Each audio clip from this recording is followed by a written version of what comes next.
మరొక్కసారి ముద్రగడ పద్మనాభం గారు వార్తల్లోకి ఎక్కారు. వైసీపీలో ఆయనను పట్టించుకోవట్లేదు అని అలకబోనారు.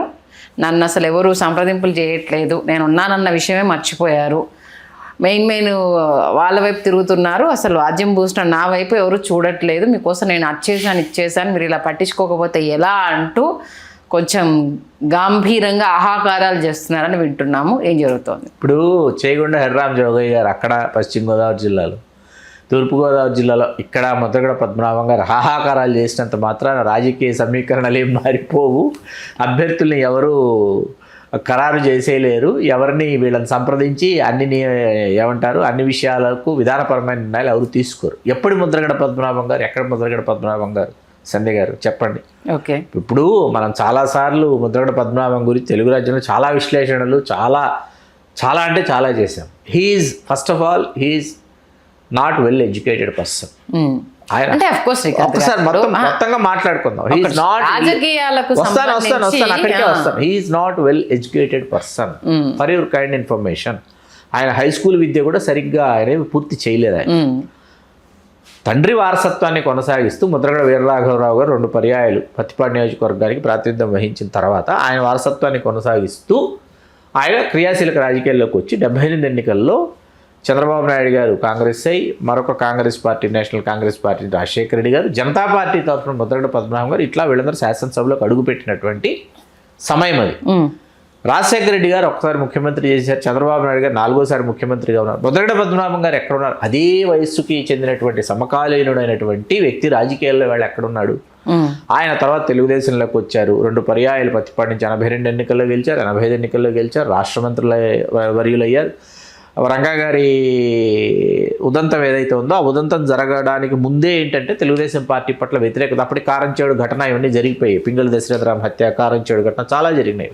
వరుస సంఘటనలు, తెలుగుదేశం పార్టీ ప్రతిష్టను మసకబార్చేటటువంటి సంఘటనలు వరుసగా జరిగి ఇది సామాజిక పరమైనటువంటి అంశం కావడంతో, తన సామాజిక వర్గానికి చెందినటువంటి అంశం కావడంతో ఆయన జోగయ్య గారు ఇద్దరూ వచ్చి జూలై 10 కాపునాడు ఆవిర్భావ వేదిక మీద వాళ్ళు ఆసీనులై వాళ్ళు రాష్ట్ర ప్రజల ఆదరాభిమానాన్ని చొరగొంది తెలుగుదేశం పార్టీని విడిచిపెట్టి రంగాగారి హత్యానంతరం వాళ్ళు కాంగ్రెస్ పార్టీలోకి రావడం, కాంగ్రెస్ పార్టీలోకి ముద్రగడ పద్మనాభం గారు రావడానికి ముందు రంగాగారి హత్యానంతరం మధ్యలో మీకు ఒక అద్వితీయమైనటువంటి ఒక విషయం ఏంటంటే, ఈయన తెలుగునాడు అని ఒక పార్టీ పెట్టి పద్మనాభం గారు తెలుగునాడు, ఆ పార్టీలో ఏంటి జానారెడ్డి గారు, కేఈ కృష్ణమూర్తి గారు, బోలెడంతమంది కాపు నాయకులు, ఇతరత్ర వెనుకబడిన తరగతుల నాయకులు, అన్ని సామాజిక వర్గాల వాళ్ళు ఉన్నారు తెలుగునాడులో.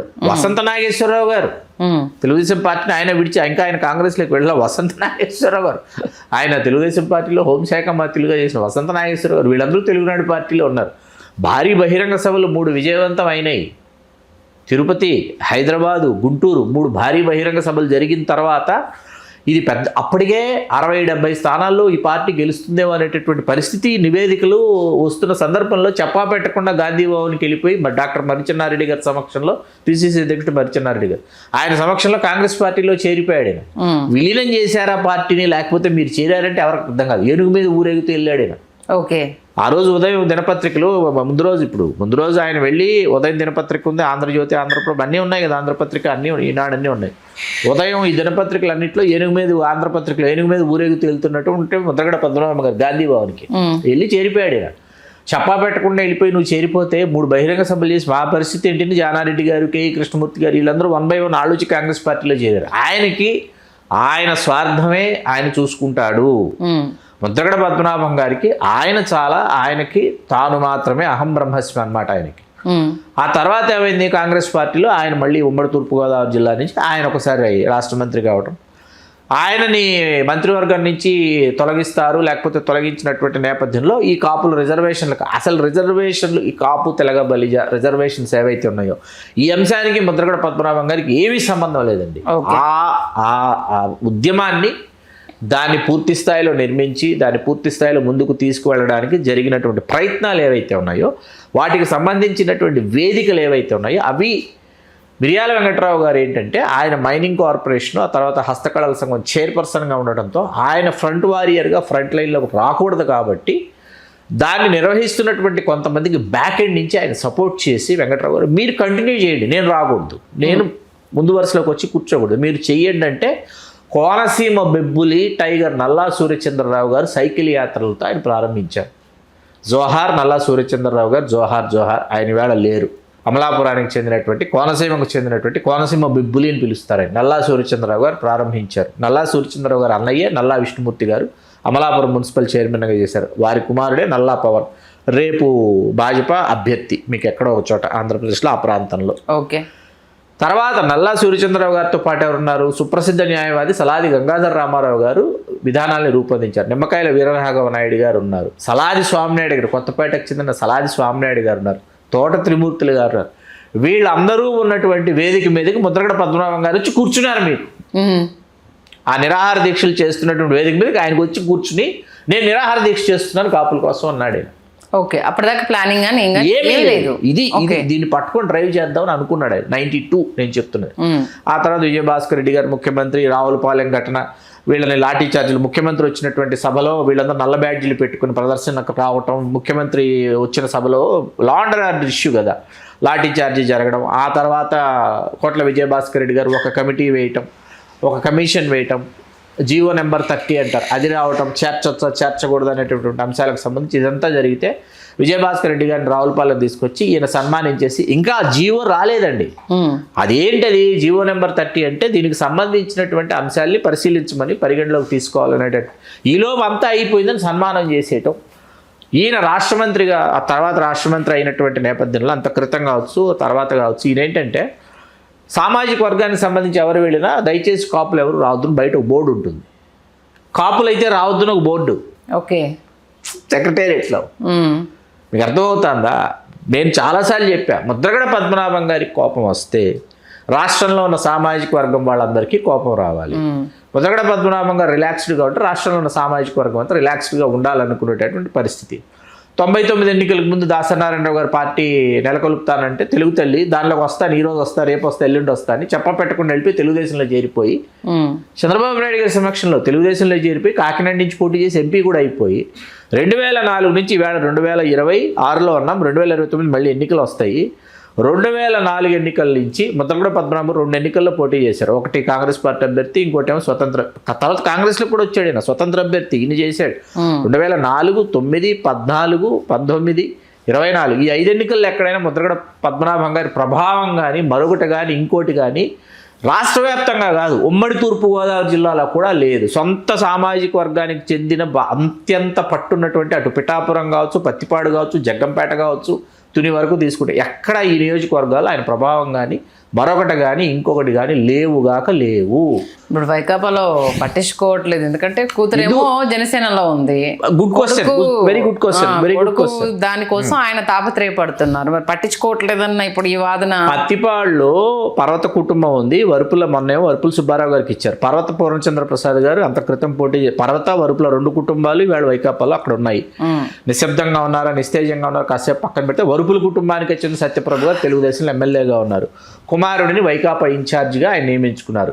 పర్వత ప్రసాద్ గారు కానీ వరుపుల సుబ్బారావు గారు కానీ ఆ అబ్బాయి విజయం కోసం, ముద్రగడ గిరి గారి విజయం కోసం అయితే వాళ్ళు పని చేస్తారో చేయరో గాడ్ ఓన్లీ నోస్. కాసేపు పక్కన పెడితే ఇవాళ ఉమ్మడి తూర్పుగోదావరి జిల్లాకు వెళ్తే వైకాపాకు సంబంధించి దాడిశెట్టి రాజా గారు అక్కడే ఉన్నారు, తోట త్రిమూర్తులు గారు అక్కడే ఉన్నారు, కురసాల కన్నబాబు గారు అక్కడే ఉన్నారు, జక్కంపూడి రాజా గారు అక్కడే ఉన్నారు, జక్కంపూడి గణేష్ అక్కడే ఉన్నారు, వంగా గీత గారు అక్కడే ఉన్నారు, సునీల్ చలమలశెట్టి గారు. కాపు సామాజిక వర్గానికి సంబంధించి ఎంతమంది ఉన్నారు అక్కడ? ఏది ప్రతిరోజు రాజకీయాలకు సంబంధించి ప్రజలతో మమేకమవుతున్న వాళ్ళు ఎంతమంది ఉన్నారు ఉమ్మడి తూర్పుగోదావరి జిల్లాలో? అర్థమవుతుంది కదా.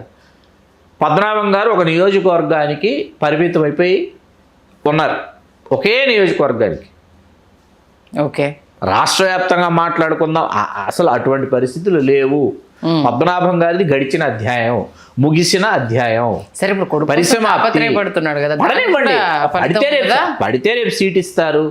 ఇస్తే అక్కడ ఉన్నటువంటి ఇప్పుడు పత్తిపాడు నియోజకవర్గంలో పర్వత, వరుపుల, ముద్రగడ 3 కుటుంబాలే మొదటి నుంచి ఇప్పటి వరకు శాసనసభకి ప్రాతినిధ్యం వహిస్తూ వచ్చినటువంటి కుటుంబాలు. ఈ 3 కుటుంబాలే, 3 కుటుంబాల నుంచి అయ్యారు. ముద్రగడ వీరరాఘవరావు గారు, ముద్రగడ పద్మనాభం గారు, పర్వత గురురాజు గారు, పర్వత బాపనమ్మ గారు, పర్వత సుబ్బారావు గారు, పర్వత సత్యనారాయణమూర్తి గారు, పర్వత శ్రీ పూర్ణచంద్ర ప్రసాద్ గారు, వరుపుల జోగిరాజు గారు, వరుపుల సత్యప్రభు గారు, వరుపుల సుబ్బారావు గారు.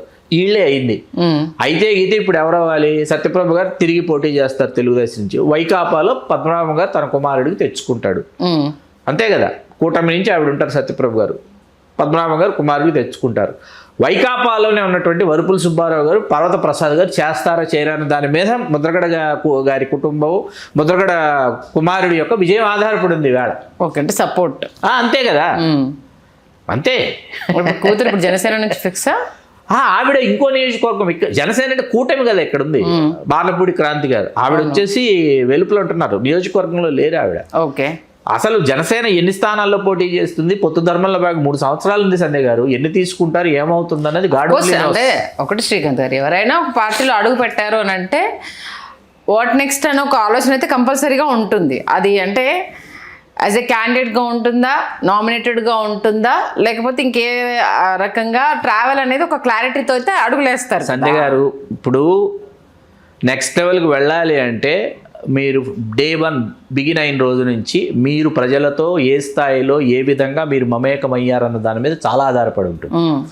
మీకు ఇక్కడ మనం పద్మనాభం గారి గురించి మాట్లాడుకున్నాం కాబట్టి పద్మనాభం గారిని గౌరవిస్తాము. ఎక్కడి వరకు గౌరవిస్తాము, ఎంతవరకు గౌరవిస్తామంటే మీరు మీతో ఉన్న ఆరేటి ప్రకాష్ గారు కావచ్చు, ఆకుల రామకృష్ణ గారు కావచ్చు, వాసిరెడ్డి యేసుదాస్ గారు కావచ్చు, నల్లా విష్ణుమూర్తి గారు కావచ్చు, వీళ్ళందరూ ఉద్యమంలో మీరు ఆ రోజు రోడ్డెక్కిచ్చారు, రైల్వే ట్రాక్ మీద తీసుకెళ్లి కూర్చోబెట్టారు, బోగీలు తగలబెట్టారు, రైలు బోగీలు, పోలీస్ స్టేషన్ తగలబెట్టారు. ఆ కేసులు వాటి పరంపర ఎక్కడ దాకా వచ్చిందో చూసాం. ఈవేళ నల్లా విష్ణుమూర్తి గారు బీజేపీలో ఉన్నారు, ఆకుల రామకృష్ణ గారు, ఆరేటి ప్రకాష్ గారు, వాసిరెడ్డి యేసుదాస్ గారు ఏ తెలుగుదేశం పార్టీ అయితే మిమ్మల్ని జైల్లో పెట్టింది, మా మీద కేసులు పెట్టింది అన్నారో తునిఘటనలో, వాళ్ళు ముగ్గురు ఈవేళ తెలుగుదేశంలో ఉన్నారు, మీరేమో వైకాపాలో ఉన్నారు. ఉద్యమం ఏమైపోయింది? ఈ కులాన్ని వెనుకబడిన తరగతుల్లో చేర్చాలన్నటువంటి అంశం ఏమైపోయింది?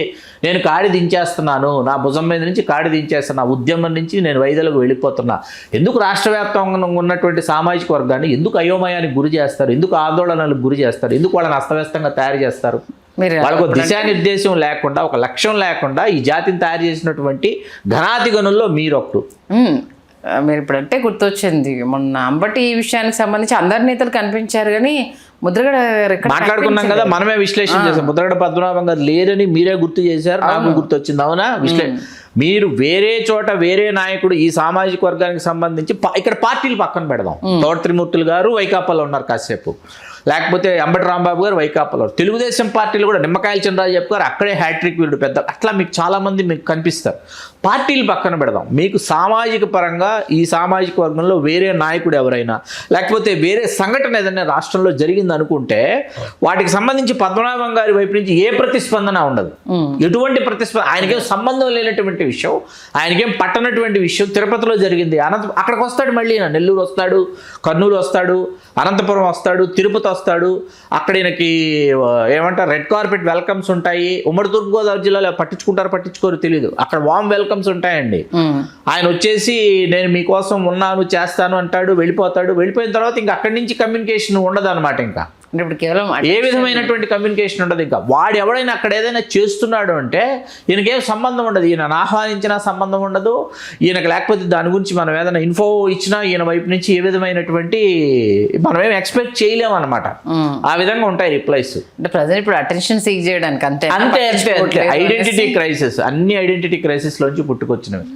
నేనున్నాను అని ధ్వని చేయటానికి సౌండ్ వస్తుందన్నమాట. మీకు ఆ తునిఘటన ఏదైతే తునిఘటన జరిగి జైలుకి వీళ్ళు వెళ్ళి రామకృష్ణ గారు, యేసుదాస్ గారు, నల్లా విష్ణుమూర్తి గారు అందరూ వెలుపలికి వచ్చిన తర్వాత ఈ కుటుంబానికి జరుగుతున్నటువంటి అన్యాయం గురించి పార్క్ హైత్ హోటల్లో దాసనారాయణరావు గారు, మల్లిపూడి పళ్ళవరాజు గారు, చిరంజీవి గారు మొదలుకొని దాదాపు 25-30 మంది హేమ చిరంజీవి గారు జీవితంలో ఎప్పుడు సామాజిక సమావేశాలకు చిరంజీవి గారు రాలేదండి ఏ రోజు. అలాంటి చిరంజీవి గారు ఆ రోజు వచ్చి వెలుపల ప్రెస్ మీట్లో దయచేసి వారి కుటుంబానికి ఏ విధమైనటువంటి హాని జరగకూడదని చెప్పి దాసనారాయణ గారు, చిరంజీవి గారు ఇద్దరు, చిరంజీవి గారు రావడంతో పూర్తి చిరంజీవి గారు వెళ్ళారు. మీకు ఏది వెళితే చిరంజీవి గారిని రానివ్వాల, ఏది ఎయిర్పోర్ట్ నుంచి చిరంజీవి గారిని రానివ్వాల, వెనక్కి పంపించారు మీకు.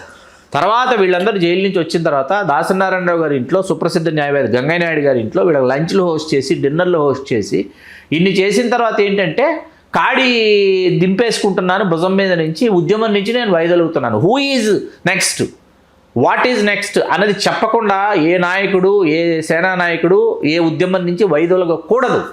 అంతే, మీకు అర్థమైంది కదా వాస్తవం. ముద్రగడ పద్మనాభం గారు అనేది ముగిసిన అధ్యాయం. అది పరిస్థితి. ఓకే, చూద్దాం మరి ఇప్పుడు ఆ అలక పార్టీ ఎలా తీర్చే అవకాశం ఉంది, పట్టించుకుంటుందా లేదా, మరి కొడుకు కోసం తగ్గి ఆయన రూట్ క్లియర్ చేసుకుంటారా? ఇంకా 3 ఏళ్ళ టైం ఉంది కాబట్టి అంత తొందర ఏం లేదు. బట్ ఈలోపు కొంత ఆయన వైపు తిప్పుకునే ప్రయత్నం అయితే జరుగుతుంది, స్పష్టంగా తెలుస్తుంది. మంచి విశ్లేషణ అందించారు, ధన్యవాదాలు శ్రీకాంత్ గారు. ధన్యవాదాలు సంధ్య గారు.